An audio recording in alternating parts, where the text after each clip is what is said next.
नमस्कार, बी न्यूजमा स्वागत छ। म राधा पोखरेल। न्यूज सुरु गरौं मुख्य शीर्षकहरूबाट। गुल्मीमा जन्ती बोकेको जीप दुर्घटना हुँदा 14 जना घाइते। घाइतेको अवस्था मध्यम र सामान्य।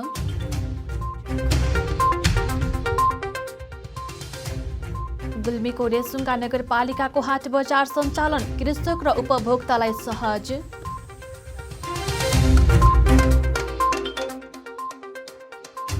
गुल्मीमा झारफुकको अन्धविश्वासमा लाग्दा मानिसको मृत्यु, 2 जना गम्भीर घाइते।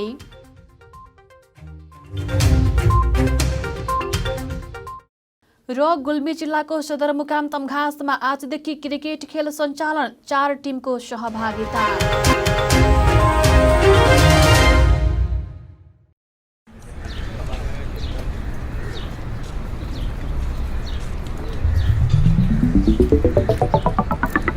विशाल अनि तिर्सना, तिमीहरू कता हिँडेको?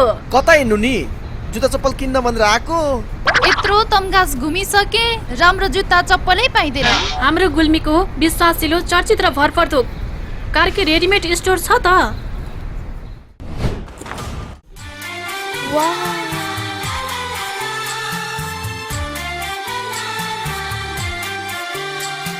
हामी कहाँ Shikhar, Royal, Rocket, BF, Black Horse लगायत विभिन्न ब्रान्डका party shoes, sports shoes, school सुजका साथै लेडिज जेन्ट्स तथा बच्चाका हरेक प्रकारका फेन्सी रेडिमेड कपडाहरू, ब्यागहरू थोक तथा फुटकर मूल्यमा बिक्री गरिन्छ। Proprietor Arjun Karki. Phone number 079 520 Karki readymade and shoes centre, Tamghas, Gulmi. एक पटक आएर त हेर्नुहोस्। अब समाचार विस्तारमा। गुल्मीमा जन्ती बोकेको जीप दुर्घटना हुँदा 14 जना घाइते भएका छन्। जिल्लाको कालीगण्डकी गाउँपालिका वडा नम्बर 2 अर्बेनी कोटदेखि बिएको लागि स्याङ्जा जिल्लाको जैपते जाँदै गरेको G1 5086 नम्बरको जीप सोही वडाको खर्क नजिकैको ओह्रालोमा दुर्घटना भएको जिल्ला प्रहरी कार्यालय गुल्मीका प्रहरी नायक उपरीक्षक डीएसपी पुरुषोत्तम प्रसाद पाण्डेले जानकारी दिनुभयो। जीप सडकबाट अन्दाजी 18 मिटर तल खस्दा जीपमा सवार 14 जना घाइते भएको प्रहरीले जनाएको छ। घाइतेहरूको स्थानीय मेडिकल स्याङ्जाको मिर्मीमा उपचार भइरहेको प्रहरी नायक उपरीक्षक पाण्डेले बताउनुभयो। दुर्घटनामा जिल्लाको कालीगण्डकी गाउँपालिका वडा नम्बर 2 अर्बेनी बस्ने 60 वर्षका ओमप्रसाद पाण्डे, 55 वर्षका सुभाकर पाण्डे, 50 वर्षका शिवलाल पाण्डे, 14 वर्षका हिरा पाण्डे रहेका छन्। त्यस्तै 5 वर्षको श्रीष पाण्डे, 28 वर्षका गोविन्द पाण्डे, 25 का दुलाहा कृष्ण पाण्डे, 20 वर्षका नवीन पाण्डे, 24 वर्षका हिमाल पाण्डे, 16 वर्षका विष्णु पाण्डे, 26 वर्षीय तुलसा पाण्डे, 55 वर्षका खिमानन्द पाण्डे रहेको जिल्ला प्रहरी कार्यालय गुल्मीले जनाएको छ। चालक स्याङ्जा कालीगण्डकी गाउँपालिका वडा नम्बर 4 बस्ने वर्ष 28 को राजन पाण्डेलाई नियन्त्रणमा लिएको प्रहरी नायक प्रेक्षक पाण्डेले बताउनुभयो। घाइतेहरूको अवस्था मध्यम र सामान्य रहेको प्रहरीले जनाएको छ। गुल्मीको रेसुङ्गा नगरपालिकाले हाट बजार सञ्चालन गरी किसानहरूको उत्पादनको बजारको व्यवस्था गरेपछि किसानहरूलाई सजिलो भएको छ। बजारको सुनिश्चित गरेपछि कृषिमा लाग्नेहरूको संख्या बढेको छ। सहकर्मी उमाकान्त पोखरेलको रिपोर्ट। 1 वर्ष अघि सुरु भएको हाट बजार कोरोना महामारीको कारण गत चैतबाट बन्द भए पनि 9 महिनापछि सञ्चालनमा आएको हो। त्यसपछि किसानको कृषि उपजले बजार पाएको छ। रेसुङ्गा नगरपालिका 10 सिमिचौरकी भगवता कुँवर। आधुनिक सबै विभिन्न किसिमका तरकारीहरू, अदुवा जस्तै भएका ससाना साना सबै हाम्रा तरकारीहरूको सदुपयोग भएको छ। भगवता मात्रै होइन, सोही ठाउँकै मिना पाण्डे पनि नगरपालिकाले उत्पादित सबै कृषि उपज खरिद गरिदिने भएपछि खुसी हुनुहुन्छ। गाडी आउँदा प्रत्येक पटक थोरै भए पनि तरकारी बिक्री गर्ने र त्यसबाट खर्च चलाउन सहज भएको उहाँको भनाइ छ। कमा बोकेर बजारमा जान परेन। हामीले घरैमा आएर आफूले जति परे पनि, अब आधी किलो भए पनि, 1 पाउ भए पनि, 1 किलो भए पनि, 1 कुइन्टल भए पनि त्यसमा यहाँहरूले लैदिनु है। यसमा हामीले एकदम खुसी छौँ। नगरपालिकाले जिल्ला तथा जिल्ला बाहिरका विभिन्न ठाउँबाट कृषिजन्य सामग्री खरिद गर्छ। पहिले डोकोमा बोकेर तरकारी लैजाँदा व्यापारीहरूका अनेक थरीका भनाइ सुन्नु परे पनि अहिले सम्मानजनक रूपमा तरकारी बिक्री हुन्छ। सिमिचौरकी स्थानीय सुमित्रा पाण्डे। बजारमा बोकेर लाँदा नि उसले उता फालिदिन्छ, उसले उता फालिदिन्छ। पीडित भएर घर फर्किन्थ्यौँ। अहिले धेरै खुसी लाग्यो। घर आएर थोरै धेरै जति पनि लानुभयो सस्तो महँगो यही खुसी लाग्यो। हाट बजारमा लोकल कुखुरा, अन्डा, प्याज, टमाटर, आलु, पिँडालु, बन्दागोपी, गाजर, धनियाँ लगायतका 33 प्रकारका स्थानीय उत्पादन पाइन्छ। नगरपालिकाका कृषि शाखा प्रमुख हरिशरण पन्थी हाट बजारमा चाहिँ हाम्रो तरकारीहरू कृषककोमा उत्पादन भएको खाना योग्य वस्तुहरू चाहिँ सम्पूर्ण कृषकहरूले उत्पादन गरेको वस्तुहरू चाहिँ हाम्रोमा उपलब्ध हुन्छ। सोही अनुसार लोकल कुखुरादेखि लिएर लोकल अन्डा अनि कृषि औजारहरू चाहिँ कुटो, कोदालो, हँसियाहरू चाहिँ छुरीहरू पनि हाम्रोमा उपलब्ध छ। हाट बजारलाई थप व्यवस्थित बनाउन भने किसान र जिल्लाका सबै सरकारवालाहरूले सुझाव दिएका छन्। उमाकान्त पोखरेल, BTV, गुल्मी। बोक्सी हो भनेर दिशा पेसाब खुबाउने, कुटपिट गर्ने र कानुनलाई चुनौती दिने काम पनि थामी झाँक्रीबाट हुने गरेको बेला बेलामा आइरहन्छन्। तर गुल्मीमा रोग निको पार्ने भन्दै झारफुकको नाममा क्रूर यातना दिँदा एकजनाको मृत्यु भएको छ। अन्धविश्वासको पछि लाग्दा कैयौं मानिसहरू यस्तै पीडामा पर्ने गरेका छन्। एक रिपोर्ट। धामी झाँक्रीको यातनाबाट गुल्मीको इस्मा गाउँपालिका 3 का 64 वर्षीय रामबहादुर मुखियाको ज्यान गएको छ। उहाँका छोरा 34 वर्षीय हुमबहादुर मुखिया र रेसुङ्गा नगरपालिका 5 की 40 वर्षीय टोपला दमाई गम्भीर घाइते हुनुभएको छ। धामी झाँक्रीको यातनाबाट रड, पाइप र झाँझर तताएर डाम्दा 2 जना गम्भीर घाइते हुनुभएको जिल्ला प्रहरी कार्यालय गुल्मीका प्रहरी उपरीक्षक SP परमडेलाल श्रेष्ठले बताउनुभयो। बिरामी भएर चाहिँ यो झारफुकको लागि चाहिँ धामीकोमा आउँदाखेरि धामीले चाहिँ बिरामीलाई निको पार्छु भनेर पाइप, डाडु तटाएर चाहिँ दामेको अवस्थामा चाहिँ एकजना चाहिँ बिरामीको चाहिँ मृत्यु भएको अवस्था छ र चाहिँ त्यस्तै चाहिँ अरू 2 जना बिरामीलाई चाहिँ दामेको, शरीरको विभिन्न भागमा दामेकोमा।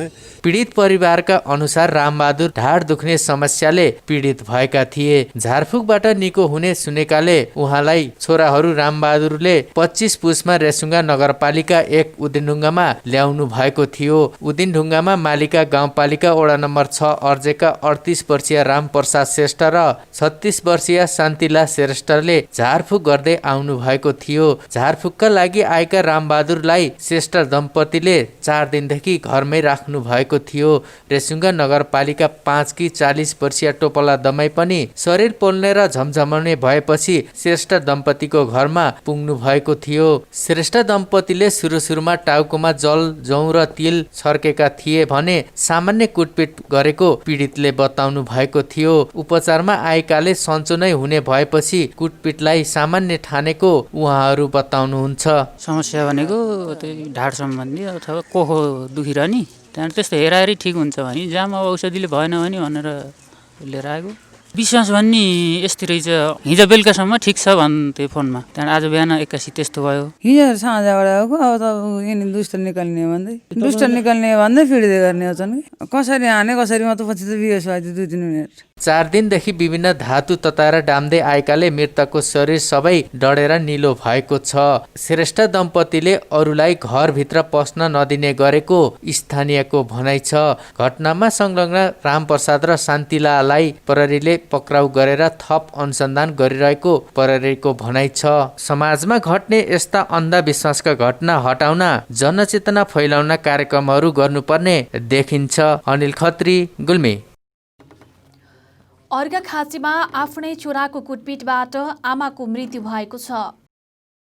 अर्घाखाँचीको सन्धिखर्क 1 तुमकुट निवासी 55 वर्षीय हिराकुमारी सार्कीको आफ्नै कान्छो छोराको कुटाइबाट घटनास्थलमै मृत्यु भएको जिल्ला प्रहरी कार्यालयका सूचना अधिकारी प्रहरी निरीक्षक रामनारायण गुप्ताले बताउनुभयो। गुप्ताका अनुसार बुधबार साँझ सँगै बसेको कान्छो छोरो मासु लिएर आउँछु, मासु पकाएर मात्रै खाना खाउँला भनेर मासु लिन बजार गएको छोरो मादक पदार्थ सेवन गरी घर फर्किएका थिए। घर फर्किँदा घरमा रहेका बुबा आमालाई किन खाना नपकाएको भन्दै धम्काएर खाना नपकाएको न्युमा 23 वर्षीय जवान छोरो विमल नेपालीले घरेलु हतियारले कुटपिट गर्दा आमाको ज्यान गएको हो। 61 वर्षीय पितालाई पनि अभियुक्त कान्छो छोराले प्लास्टिकको पाइपले 3-4 पटक हानेपछि उनी ज्यान बचाउन बाहिर भागेका थिए। मृतक हिराकुमारी सार्की र उनका श्रीमान कमल बहादुर सार्कीका 2वटा छोरीको विवाह भएर पराई घर गएका छन् भनी जेठा छोरा बुहारी कामको सिलसिलामा विराटनगरमा बस्दै आएको र अभियुक्त कान्छो छोरो विमल बाबुआमासँगै बस्दै आएको थियो। बुधबार राति घटना भएको जानकारी पाउने बित्तिकै जिल्ला प्रहरी प्रमुख माधव बुढाथोकीको नेतृत्वको प्रहरी टोली घटनास्थल पुगेको थियो। अभियुक्त 23 वर्षीय विमल नेपालीलाई नियन्त्रणमा लिएको र घटनाबारे थप अनुसन्धान भइरहेको प्रहरीले जनाएको छ। बी न्यूजमा पालो भएको छ विश्रामपछि पुनः आउनेछौँ।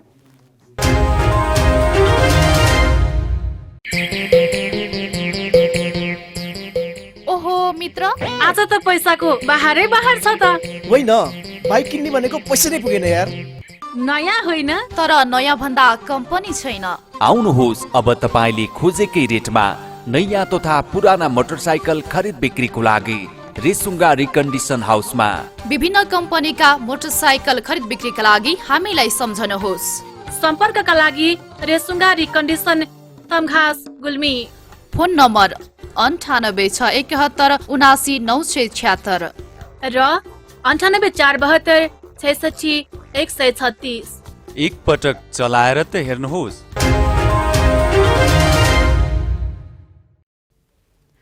विश्रामपछि पुनः स्वागत छ। अब बाँकी समाचार।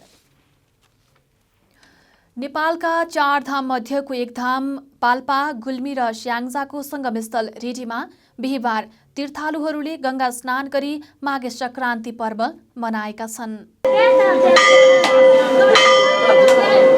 माघ महिनाको पहिलो दिन मनाइने मकर संक्रान्ति अर्थात् माघे संक्रान्ति पर्वको स्नान, जप, तप, ध्यान, साधना, दान आदि गरी मनाइएको छ। बिहिबार पाल्पाको रेडीघाट, रामदेघाट, रानीघाट लगायत स्थानमा तीर्थालुहरू आएका थिए। रेडीमा स्नान गर्न गुल्मी, पाल्पा, स्याङ्जा, बागलुङ पर्वत लगायत अन्य जिल्लाहरूबाट समेत श्रद्धालु भक्तजनहरू आएका थिए। कोरोना जोखिमका कारण अघिल्ला वर्षहरूमा जस्तो रौनक नभए पनि भक्तजनहरू टाढा टाढाबाट यी स्थानहरूमा स्नान र पूजा गर्न आइपुगेका थिए। अघिल्ला वर्षहरूमा ठूला ठूला मेला लाग्ने गरेकोमा यस वर्ष भने कुनै औपचारिक कार्यक्रम नभए पनि भक्तजनहरूले आफ्नो तवरले माघे संक्रान्ति पर्व मनाएका छन्। पूर्णप्रसाद घिमिरे, म तानछिन नगरपालिका वार्ड नम्बर 6 बर्तुङदेखि जुन यो धार्मिक क्षेत्र, महान धार्मिक क्षेत्र यो कालीगण्डकी तटमा हामी आएका छौँ र विगत वर्षभन्दा यो वर्ष हामीले अलिकति यो चहल पहल अलिक कम भएको देखियो। अब यो कोभिडको कारण लगायत विविध कारणले गर्दा होला मान्छेहरूको अलिक चहल पहल पनि कमी छ र जे होस् त्यो हुँदाहुँदै पनि मान्छेको आगमन चाहिँ क्रमशः बढ्दै गएको छ। माधव शर्मा, म तानछिन 7 लामडाँडादेखि आएको। यस ऋणी क्षेत्रमा रुरुधाममा 3 दिन मेला लाग्ने गर्थ्यो, तर अहिले कोरोनाको कारणले गर्दाखेरि एक दिनमा मात्रै सीमित छ। त्यस्तो खासै विशेष किसिमको चाहिँ मेला नभए तापनि धर्मावलम्बीहरूको, भक्तजनहरूको घुइँचो हामीले देख्न सकिन्छ। नेपालका 4 धाम मध्येको एक महत्त्वपूर्ण धाम भएको उत्तरवाहिनी नदी भएकोले यस घाटमा स्नान गर्नाले सम्पूर्ण पाप मोक्ष हुने धार्मिक विश्वास रहेको छ। यस घाटमा यहाँ लाग्ने मेलामा हजारौंको संख्यामा श्रद्धालु आउने र टाढा टाढाबाट राडी पाखी, डोको नाङ्लो, भेडा च्याङ्राका व्यापारीहरू आउने गर्थे। तर यस वर्ष व्यापारीको संख्यामा पनि कमी भएको र व्यापार पनि घटेको व्यापारीहरू बताउँछन्। के हो यो कसो हो केही पनि बुझ्दैन। आएपछि व्यापारले घाटा हुने भयो। हामीलाई डाला सुक्पा पहिलेदेखि हामीले लेट गरिन्छ। पहिले पुर्खाकै हाम्रो जस्तो यस्तै हो। अनि पोहोर जस्तो पोहोर धेरै चलपल थियो, अहिले यति छैन। लकडाउनले हो कि अथवा के भाइरस के हुन्किन के रोगहरू आएछन्, त्यसले गर्दाखेरि अहिले धेरै नै कम छ रेडीको बजार। पोहोर साल त व्यापार अब धेरै चलपल थियो, धेरै राम्रो थियो। अहिले त अब के नै यहाँ केही पनि छैन, चलपल छैन खासै। यस्तो व्यापारहरू पनि आएका छैनन्, खास अब त्यस्तो व्यवहार छैन अहिले। सूर्य धनु राशिबाट मकर राशिमा प्रवेश गर्ने संक्रान्ति भएकोले माघ 1 गतेलाई माघे मकर संक्रान्ति भनिन्छ। माघ 1 गतेदेखि उत्तरायण सुरु हुने भएकोले दिनभन्दा रात छोटा हुँदै जान्छन्। उत्तरायण सुरु हुने दिनको स्नान, जप, तप, ध्यान, साधना, दान आदिलाई पुण्यदायक मानिन्छ। धर्म सिन्धुमा माघ 1 मा घिउ, चाकु, तिलका परिकार, खिचडी नखाने, दान नगर्ने, जलाशयमा गई स्नान नगर्ने, ध्यान नगर्ने व्यक्ति जीवनभर रोगी हुने उल्लेख छ।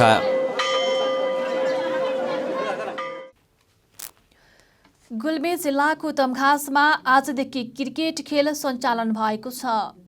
जिल्लाको रेसुङ्गा नगरपालिका वडा नम्बर 8 तमघासमा रहेको पुलचोक युवा क्लबले बिहिबार एक कार्यक्रमका बीच जिल्लाको चिदिचौर खेल मैदानमा क्रिकेट खेल सञ्चालन गरेको हो। जिल्ला खेलकुद विकास समितिका कार्यालय प्रमुख डिल्ली विश्वकर्माले कार्यक्रमको उद्घाटन गर्नुभएको थियो। खेलमा 4 टिमको सहभागिता रहेको छ, जसमा बिहिबार तमघास टारेन्ट र खानेगाउँ हिटर्स बीच पहिलो खेल भएको थियो। उक्त खेलमा खानेगाउँलाई हराउँदै तमघास टाइटन विजेता भएको पुलचोक युवा क्लबका सहसचिव विनोद केसीले जानकारी दिनुभयो। दोस्रो खेल रोयल सगरमाथा इटी5 मिलनचोक बीच भएको थियो, जसमा रोयल सगरमाथालाई हराउँदै इटी5 मिलनचोक विजेता भएको क्लबका सहसचिव केसीले जानकारी दिनुभयो। बिहिबार खेलेको टिम तथा खेलाडीले शुक्रबार पनि खेल्नेछन्, जसको लिगमा बढी नम्बर आउँछ त्यस टिम प्रथम हुने क्लबका सचिव केसीले बताउनुभयो। प्रथम हुने टिमले नगद रु 20,000 सिल मेडल र प्रमाणपत्र पाउनेछन्। प्रतियोगिता पौष 4 गते सम्पन्न हुनेछ। हामी बिन्युजको अन्त्यमा छौं। बिदा हुनु पूर्व मुख्य शीर्षकहरू पुनः एकपटक। गुल्मीमा जन्ती बोकेको जीप दुर्घटना हुँदा 14 जना घाइते। घाइतेको अवस्था मध्यम र सामान्य।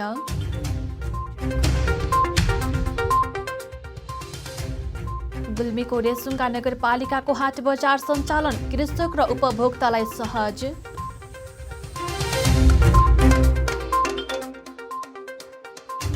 गुल्मीमा झारफुकको अन्धविश्वासमा लाग्दा मानिसको मृत्यु, 2 जना गम्भीर घाइते।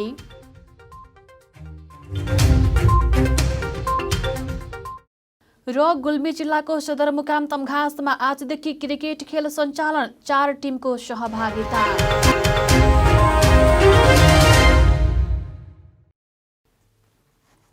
हवस् त अहिलेलाई बिन्युज यति नै। अर्को न्युजमा पुनः उपस्थित हुनेछौँ। तबसम्मको लागि बिदा दिनुहोस्। नमस्ते।